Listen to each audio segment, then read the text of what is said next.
Yan po mga tol, mapagpalang gabi po sa inyo lahat dyan. Po ako ngayon, ako na lang po nandito. At sila Brad Buds at si Boal pa ay umuwi na kasi nagmamadali rin kasi parang malapit na yung ulan. Gabi na at bibili pa daw yun ng bigas sila. Sabi nila. At yun po, ito po yung kasama ko yung anak ko. Dong! Ay, dula sa ako. Dula dong. Wala talaga itong kuwan, sinilas. Buti na lang may nahiram kaming damit dito na sa mga pamangkin ni Brad Buds dito. May nagkasya sa kanya. Hiniram lang namin. Mapasok ka. Mapasok ka. Nak. Apa dapat apa ron? Dong. Apa dapat tatulog ron no? Nada. Hindi mo ka mapasok ka.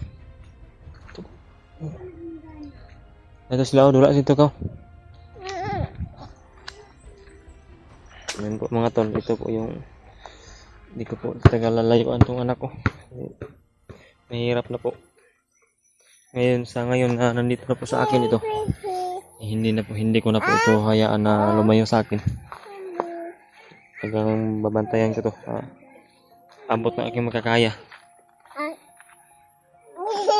Yung ipaglaban ko po. At sa pagbalik po namin sa bundok. Sana po yung makita na po namin yung asawa ko. Maligtas na po namin.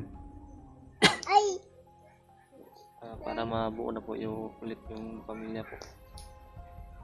Sobrang hirap po na walang ina ang bata. Hindi ako mapalagay.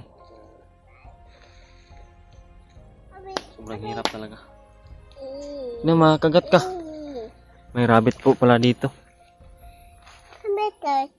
Talagang kailangan talaga ako ng anak ko. Kailangan din niya yung ina niya. Kaya pagsikapan namin pagbalik namin sa bundok ay makita na talaga namin. Maligtas. Wala akong tulog kagabi masyado. Yung bata lang yung binabantayan ko. Pinaypayan ko kasi wala pong electric fan dito sa ni Brad Buds. Pinaypayan ko kasi masyadong mainit po.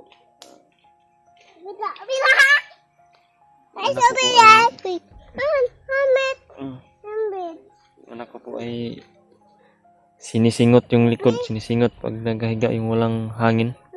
Kaya pinaypayan ko. Sana nga talaga ay may tumulong sa amin na makahanap kami ng boarding house at tumulong may magbigay ng pambayad boarding house. Ayos na po yung tulog ng anak ko.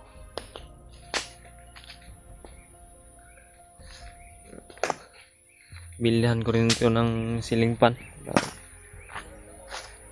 Init dia oh, kusog kalayo. Nadia. Nadia.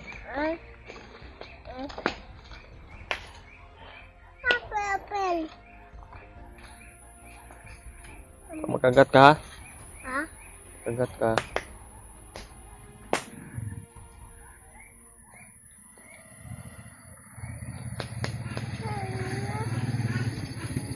Ini.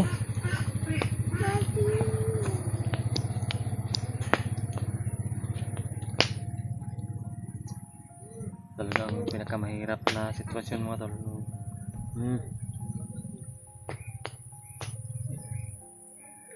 Kagat ka? No.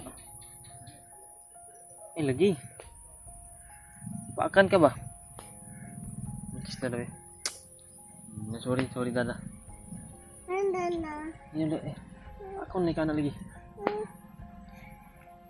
Mahirap talaga mga tol pag walang ina yung anak mo. Ikaw lang yung nagbabantay. sobrang mahirapan pa ako. Sana na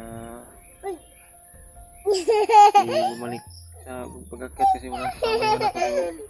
Hindi pwede kasi talagang babalik ako sa mundo kasi yung mission po namin hindi pa po natapos, hindi pa po naligtas yung asawa ko. Ngayon, babalik po kami para iligtas po yun. Hindi masaba be. Dong. Masayahin po yung anak ko. Pero di talaga nahanap niya talaga yung ina niya.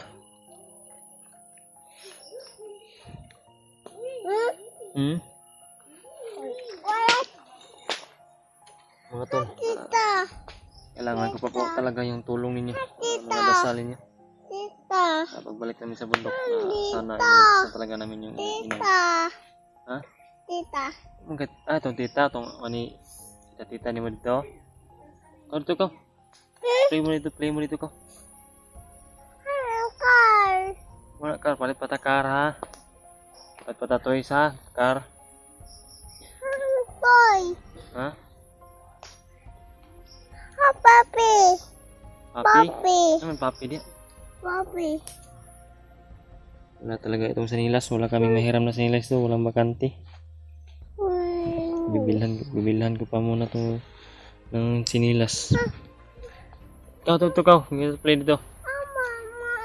Wala mo kay mama. Ali. Hindi kaya ito itong kasi mama ha. Yan po. Nahanap na naman po niya yung mama niya. Gabi nahirapan talaga ako sa pagpatulog sa kanya. Kasi hinahanap niya talaga yung ina niya.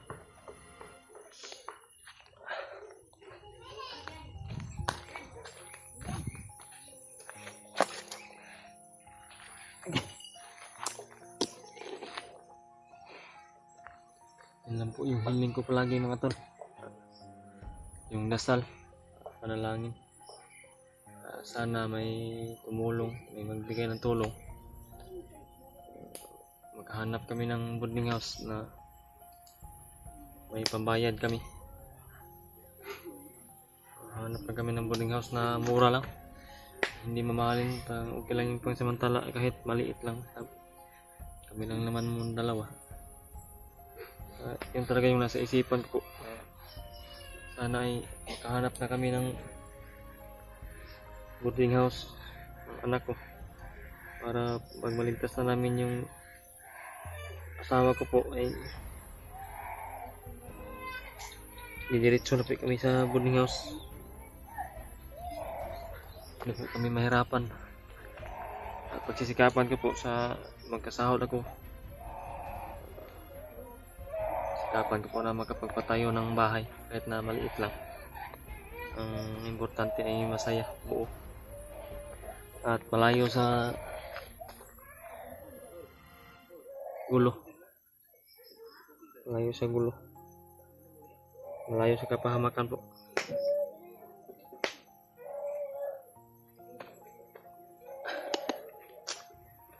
Umiyak na po yung monkey ni Brad Buds. Si Brad Buds, si Blue Alpha ay kanina lang gumakan. Umuwi na sila.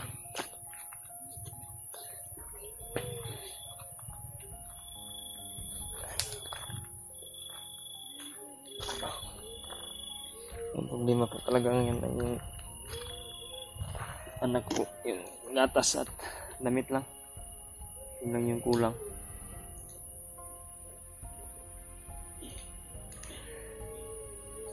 Sana ay may mga tumulong para masuportahan ko po yung anak ko po.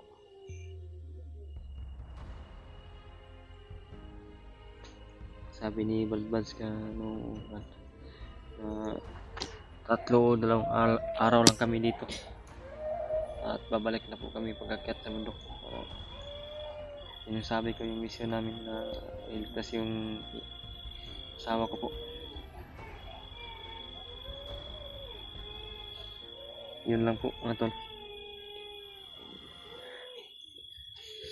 Maraming salamat po talaga sa suportan niyo palagi.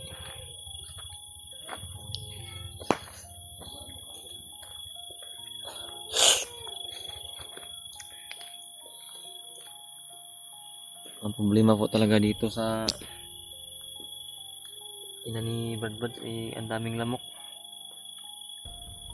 Wala pang electric pan, walang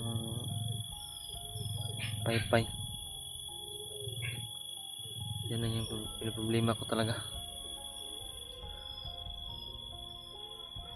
Pero titiisin ko lang muna. Baka may magbigay po ng tulong. Yun po. Nahanap kami ng boarding house patulong sa Badbads. Ulit-ulit lang po yung sinasabi ko mga tol kasi wala lang po kasi akong ibang masabi na kundi ay yung masipti talaga yung anak ko po, yung kalusugan niya ay masipti, maputitahan ko po. Mahirap na pag magkasakit-sakit ay walang ina, wala pa yung kanyang ina. Aakyat kami balik sa bundok, hirap na iwanan yung anak na may sakit kung sakali lang. Yun talaga, kailangan bantayan palagi yung anak para sa kanyang safety, sa kanyang kalusugan. Hindi naman ako nahihirapan dito masyado kasi marami siyang kalaro dito. May mga pamangkin ni Badbas dito na mga anak ng kanyang mga kapatid nandito naman. Pero nahihiya lang talaga ako kasi hindi po ako sanay sa ganito na iipon lang. Paalam ko kanina kay Badbas, sabi niya itutulungan niya daw ako at kay Bro Alpha tutulungan niya daw ako makahanap pag may tumulong din pambayad ng boarding house.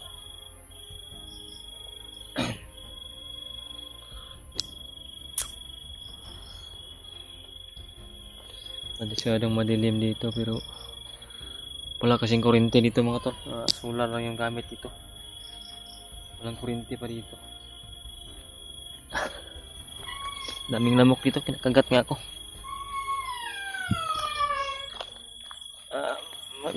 Ito yung paraan dito, haling-haling magpa-usok para hindi ka malapitan ng lamok. Kailangan talaga magpa-usok dito.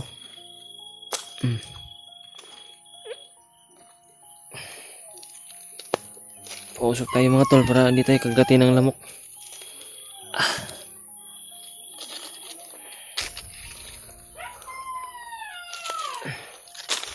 Wala naman problema dito. Ang problema lang, walang mga malayo sa gulo dito, pero isa lang talaga yung problema, yung walang masyadong hangin at daming lamok. Pumusok na po mga tol. Kailangan natin pausukin yan para di makalapit ng lamok sa atin.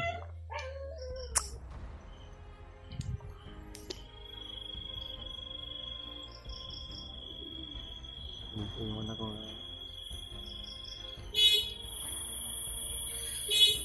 nantok na siguro yun, kailangan ko yung muna yung patulogin muna.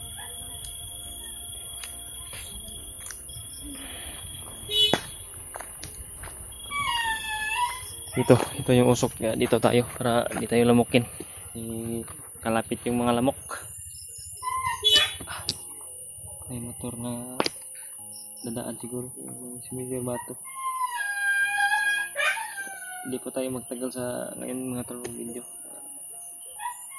Mamaya po ay papatayin ko na po itong video kasi papatulogin ko muna yung anak ko. Tapos na po kaming kumain pala mga tol. Kumain na kami kanina.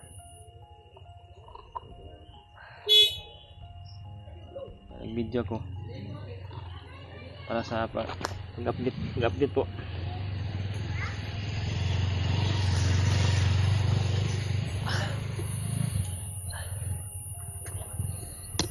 Yan lang po mga tol. Maraming salamat na sa inyong suporta palagi. Sana hindi kayo magsawa na sumuporta sa amin. Ano man ang mangyari po, sana ay patuloy nyo po kaming suportahan palagi. Dasal din po.